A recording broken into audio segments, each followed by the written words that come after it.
Parshas Savo begins by telling us about the mitzvah of bikurim. Bikurim was when the Jewish farmer in Eretz Yisrael would go to his field and see that his fruits, specifically the fruits of the 7 species that are praised in the pasuk regarding Eretz Yisrael, when he sees that the trees are starting to grow fruits, he ties a string around the first of those fruits and brings them to Eretz Yisrael. Places them in front of Hashem, says a special prayer, as we'll discuss in a moment, and he gives it as a gift to the Beis HaMikdash and to the Kohanim. Now, this was done with very special fanfare, and this was done with a very special prayer. The Mishnayos says how this was done with all Jews would get together, carry the whole basket, all fruits, on oxen that were laden with gold, and doves and birds around them. They'd stop by the entrance of the gate, and the whole Yerushalayim would come out to greet them, including the royalty. And it was done with huge fanfare. Why specifically is this mitzvah done with huge fanfare? What's so special about farmers coming to bring some fruits to Eretz Yisrael, to the Beis HaMikdash, and to say thank you to Hashem? More than that, what would they say? What was the special prayer the Torah says they should say? What they do really is recounting the whole Jewish history until this point. They say, Arami Eved Avi, like we say in the Haggadah, that Lavan tried killing us, and Hashem saved us. Then we went down to Mitzrayim, we got stuck in Mitzrayim, and Hashem took us out of Mitzrayim. Eventually, He brought us here to the Holy Land. Now my farm grew fruits, and here I am to bring some pomegranates. What's so special and dramatic about this mitzvah that it needs such a build-up, such a dramatic build-up socially, of everyone traveling together, and like the whole nation goes on pause to watch this spectacle? And verbally, why does each farmer's bringing of produce demand that he start recounting all of history for this simple donation?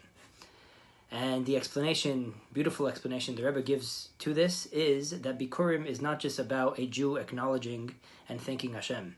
It's actually also the opposite. Bikurim is about Hashem acknowledging the Jew and showing him how much he values his little donation. Jews are called bikurim. We're called Hashem's first fruit. He cherishes us very much, and we're at the core and DNA and the essence of the purpose of the whole world. So it might seem what the farmer is bringing is just a small basket of fruits, but Hashem is setting this whole fanfare in place to show, yes, what you're doing right now is giving your imprint on history. Maybe it seems small, but history has really led up to this point. And just like I was watching and I cherished the Yidden when I was taking them out of Lavan's house, when I took them out of Mitzrayim, I cherished to the same degree. And in that same narrative, this bringing of the fruits, I value so much. It's Hashem's way of acknowledging that a Yid could give real impact to history and real impact to the essence and DNA of the world, because a Jew is part of that essence and DNA of the world.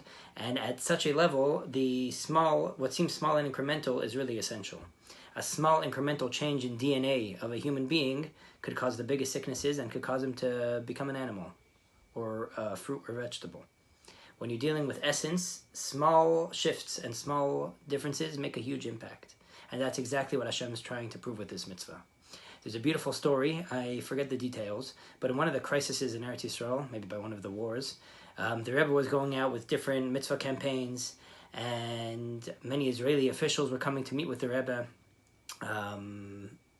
for private yechidusin, and one Jewish kid wrote to the Rebbe that for what's going on in Eretz Yisrael, I want to take a hachlata, take a resolution that I'm going to start saying brachas in the morning, say my morning blessings every day, not just by heart, but by looking inside the siddur and reading it word for word.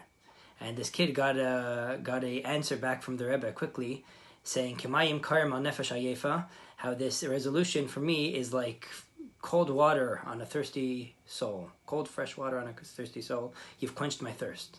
Now the Rebbe's over here causing global campaigns of putting tefillin on people, meeting with Israeli army officials, government officials, really helping and involved both physically and spiritually in what was going on. But one little kid taking on one little hiddur, one little way of enhancing his Judaism, for the Rebbe was saying this is also important to the narrative. Don't just think it's about the military and the big world stuff. This I value in the same sentence and to the same degree.